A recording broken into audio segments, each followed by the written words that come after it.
got a call. Who? Let me tell you why. I'm speaking, sir. No, Whom are you, sir? I'm going to speak, sir. I'm going to tell you why we're here, okay? Sir? Will you please, according to your code 2.1.12, you're supposed to identify yourself by employee name and badge number, as well as the PE number. So may I please have your name and badge number, sir? I'd like to know whom is contacting me. I'm investigating this call. Sir, are you going to be in violation of your code? So you want to go ahead and do that? Sir? Can I ask you why you're sir? No, you can't leave yet. Yeah, am I being detained or am I being detained. For what crime? For what? Is that a misdemeanor or a felony? Is that a misdemeanor or a felony? Suspicious activity, misdemeanor. Is it a misdemeanor? This is, sir, Mr. Aguilera. This is 101 police procedure. Okay. Am I being detained for a crime? Right now you're being... Am I being detained for a crime? Speak, sir, I will tell you. I'm wanting to know what crime it is. Just keep trying to talk over me, okay? Okay, will you please tell me what crime? I didn't say it was a crime. Okay, but you detained me. You've detained me. But you can only detain me when there's a crime. You can only detain me when there's a crime. You can only detain me when there's a crime. You tell me why you're recording. You can only detain me when there's a crime, sir. What crime have I committed? He won't identify himself, for one, by name and badge number. You were kind. You are not.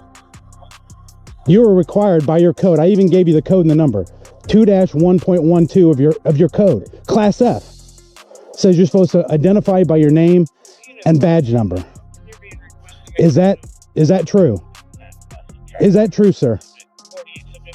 What is your name, sir? Am I being detained? Am I being detained? Am I being detained? You requested. Am I being detained? I don't care. Am I being detained or am I free to go? Do you want a sergeant or not? Am I being detained or am I free to go? Because I need to go get this guy's car number and license plate. Do you want Am I being detained? I'm going to take that as a no, I'm not being detained. I'm going to go get his plate number. I'll be with you in a minute. 11186. Are you still going to be in failure to identify, sir? I will file a complaint. I see that you can talk. You were talking to him. Are you not going to identify yourself, sir? Okay. My name and badge number? Okay. For my sergeant, you are fine to sit up here and record wherever you want, but you just can't live with the property. Okay? Well, I don't need you to tell me that. I've been doing that all morning. I'm telling you that. Now will you tell me who your backup's name is? Okay? Now will you tell me who your backup is? Because I need to know his name and badge number. Par his code. I still want a sergeant here because he's in failure to ID. He is failure to ID to the public when asked. It's in your code. I even gave you the code number. What began as a routine First Amendment audit involved nothing more than one individual standing on a public sidewalk with a camera. He was not blocking access, interfering with anyone, or causing a disturbance. He was simply exercising his constitutional right to record public officials and government property from a place where he was legally allowed to be.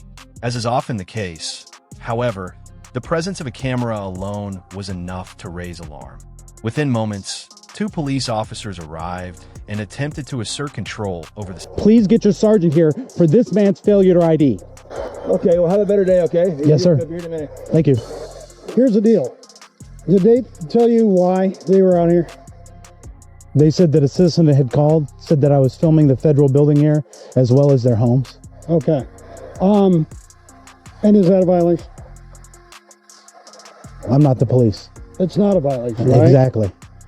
Well, so why do you do these things? I'm just curious. I'm just asking. Citizen to citizen, not police officer to you. I'm curious. Police accountability, okay. as well as government official accountability. Okay. You know, I'm going to reach into my pocket here. Yeah, that's no problem. And pull out a piece of paper. I'm just curious. Yeah, that's why I'm asking. Yeah, no. You called me down here to talk to you, so I'm curious. It's a DHS memo that says I have the right to record federal buildings. I could even walk into the building and from the foyer and film the building. Well, I'll be honest with you. You're on a public sidewalk. Correct. Okay. Here's the problem. And, yes, sir. And it's not so much a problem per se. Right. But we're out trying to do law enforcement type work. Right. And you're here, and for whatever reason, people see that as a problem. Correct. And so that takes us away from what we're doing. In fact, I was working on evaluations. Okay. Okay. When I left the police headquarters to come down here to talk to you. Oh, okay. that's why I'm asking. You see what I'm saying? It almost provokes people to call, which wastes our time. So officers then have to come down because they got called. Right. You know what I'm saying? No, I see your point. I mean, I don't know why you can't educate them from the phone. These people already called this morning and spoke to the other sergeant that works down here, and he said, we're not going to do anything about it. Right. The problem is somebody else called, and I don't know if it was somebody through here. That's why I went in there to talk to them. Okay. To find out if it was maybe one of them that called. Right. So that's why I'm asking. That's all. I'm just curious. Right. And then, I mean, what's the accountability, I guess? I mean, you're putting us kind of in a trick bag. Well, no, I mean, I was at the Hazelwood. I was at the Hazelwood branch of the post office. Mm-hmm. I had an officer. I'm not even sure what his name is still at this moment, but he was in failure to identify. I went down and I got my internal affairs form. I mean, I don't know why. If I have to follow the law, how come officers don't? But here's the deal. That's not a law. That's a policy. Right. Okay. Right. So failure to ID is a policy of different departments, different agencies. Right. Failure to ID, the law per se, is for civilians to identify themselves. Right. One's a law, one's a policy. Right. But it's the policy of interacting with the public. Mm-hmm. And he was interacting with the public. He was backup for his other officer. But see, you're provoking him to come down here. No, I didn't provoke anything. I'm simply here. I showed you the memo. That's exactly why I'm doing it, is to make sure that the federal employees are held accountable. And I totally get that. You know, you guys showing up changes the story. Are we writing a story? I am. Why? What's the story? It's about the First Amendment police accountability. Okay. I mean, the public's right to film without being infringed upon. I mean, I have a certain things that I have to do. I can't trespass. Yeah. I can't be. I can't be. I shouldn't be yelling profanity. I shouldn't making them feel. I mean, I'm not hiding in the bushes. Right. You know, I'm fully visible. When the officers got here, I just wanted to make sure that they were following policy according to your policy, and the one officer did not. But here's the thing. Yes. Did you know those officers would more than likely get called down here today? No. I mean, I have. Has it happened before? A couple times. But you didn't anticipate or expect an officer to be called down here today. I'll be honest with you. I didn't hear the run come out because I was working on the evaluations. Right. Had I heard it come out, I would have told them not even to bother come down here. Right. They would have to articulate something that you were doing inappropriate or illegal. Correct. Okay. And I see you're on the sidewalk. That's where you were when I got here. Right. I can't say where you were when they got here. I'm assuming you were in the same spot. Same spot. Okay. Yeah. The postal lady came out and wouldn't identify herself. She just said she's the manager of the building. I have no idea what that means. Well, and I don't know what their policies are either. You know, they're a postal employee. I don't know that they have to identify or not. Federal employees, they do. The memo said so. Oh, that's news to me. I couldn't tell you. Yeah, the DHS memo released it in 2010 about filming on federal property, especially post offices as well. Mm-hmm. Like I said, I'm allowed to go into the foyer, lobby area, anywhere like that. Even I go downtown dressed exactly like this and walk into the city county building and walk through the counter filming. I mean, which is totally legal because it's in the lobby area.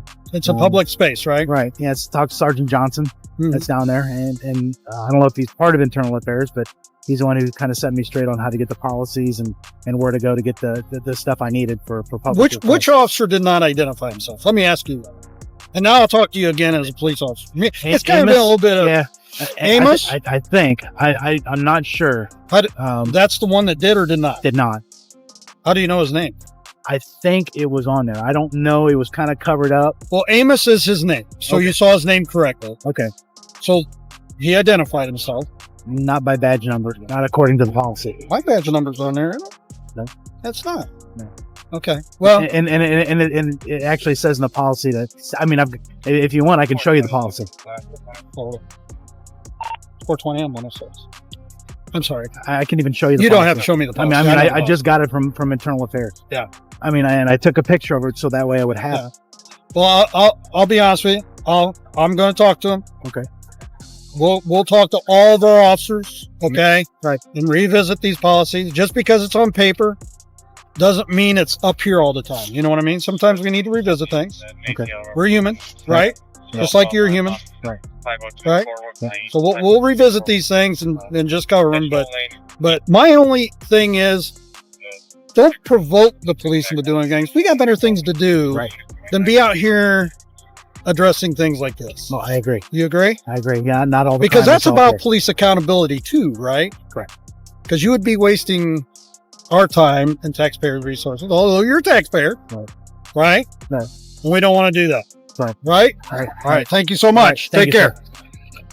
And I did go in and talk to them, and none of them claimed to have called. Okay, yeah, I was So I finished don't up know- here. Yeah, I've got all the footage I need. I just wanted to get vehicles coming in and out, and the big one coming in and out. So Okay. I'm good for the day. I appreciate your time, sir. All right. Take care. Thank you. The atmosphere changed noticeably once a sergeant arrived on scene. Calm, professional, and open to dialogue, the sergeant quickly assessed the situation and recognized that the auditor was lawfully recording from public property. He clearly stated that filming is not a crime and affirmed that citizens have the right to document and hold public officials accountable. A respectful conversation followed, touching on departmental policy, officer accountability, and the purpose behind First Amendment audits themselves, ensuring that law enforcement follows the same rules it expects the public to follow.